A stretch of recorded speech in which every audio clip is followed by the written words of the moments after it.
สบายดี FC พอกันดีเดียวกับส่องเบาตองเล่าไต่สถานที่นี้คือบ้านนากระสังเมืองโขงแข็งจับปะซักบ้านนี้เป็นบ้านแคมป์น้ำเขาแนมเห็นทางหนานครับเป็นบ้านดอนเดดบ้านดอนคอนสถานที่ท่องเที่ยวเป็นจุดแหล่งท่องเที่ยวอีกบนหนึ่งก็คือน้ำตกดีผีน้ำต้นตาดโคตรเพก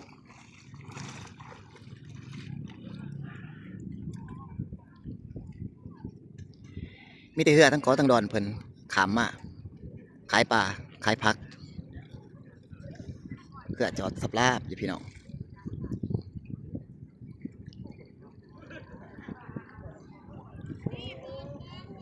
นี่เขากำลังเปลี่ยนใบพัดหางจักรพอใบพัดแตกไปตามหินแลนมาหินก็หลายเด้อแถวนี้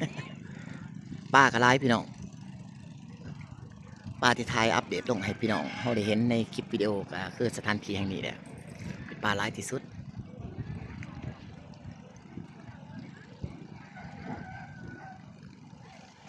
เป็นจุดเสริมต่อในระหว่างการซื้อขายการค้าทำธุรกิจต่างๆเป็นจุดเสริมต่ออยู่จุดนี้จุดเดียวนี่แหละ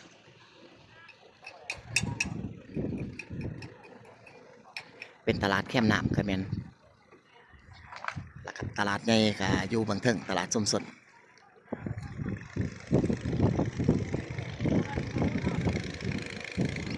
ทั้งบางเทิงก็เป็นอาหารขายเฟอขายก๋วยเตี๋ยวขายเครื่องย่อย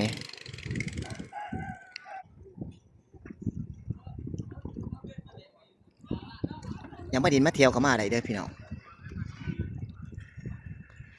ทางบ้านนากระสังเฮาปีนี้หาดทรายบ้านนากระสังนี่บอนที่เฮายืนอยู่จุดนี้ปีใหม่นี่เพิ่นก็มีการ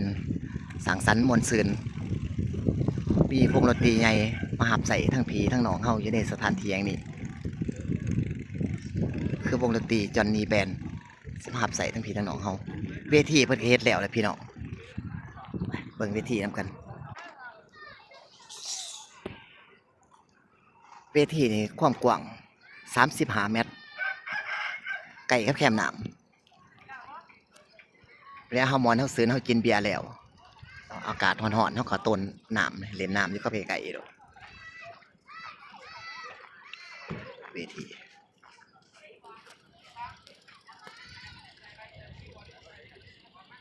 บักไงพี่น้องสิมาหับใส่ทั้งพี่ทั้งน้องเฮามานับเริ่มต้นนี่ก็มื้อพาลงจะได้จวดกันเลย4วันเต็มๆ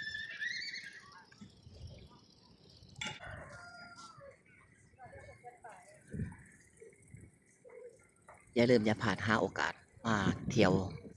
ทางภาคใต้4,000 ดอน 4,000 เกาะเป็นสถานที่ท่องเที่ยวไปน้ำตกดีผีไปน้ำตกควันพระเพ่งเวทีเฮาก็เรียบร้อยแล้วพี่น้องเอ้ย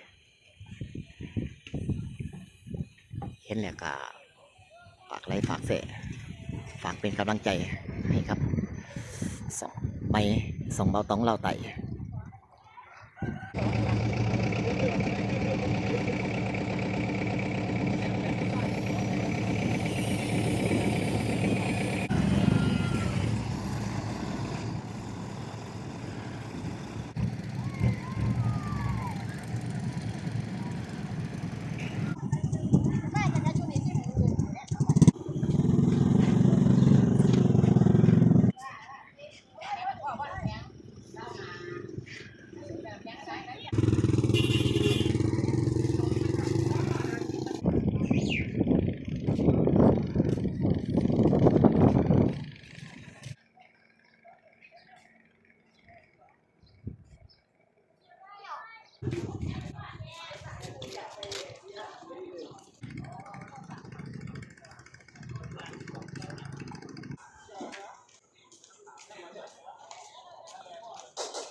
นี่คือแขกนักท่องเที่ยวเพิ่น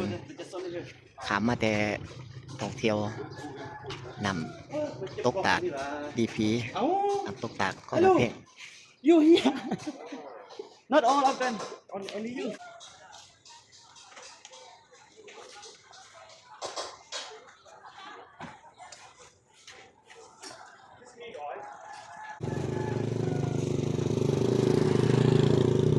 นักท่องเที่ยวเพิ่นมาท่องเที่ยวทั้งนำต้นตาดดีพีเพิ่นจะกลับนครปักเสตรงนี้มาซื้อปี มาจองตั๋วอยู่ในสถานที่แห่งนี้ก่อนจะเดินทาง Yeah, inside there. You back inside there. ไปนครปักเส